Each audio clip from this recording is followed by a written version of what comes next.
từ ngày này cho một thành bao là đời cho một thì bỏ na mình đã nhà ưu thì đã một hiện tại là cho đi cho được từ cho khi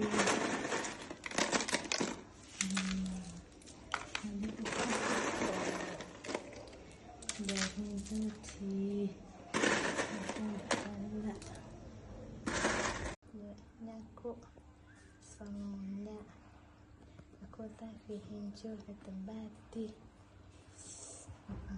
video mà cô chỉ là để tả chi này video được quá rồi nó cô lấy thật là mừng nó vừa là cho ra đi cái áp thật của nó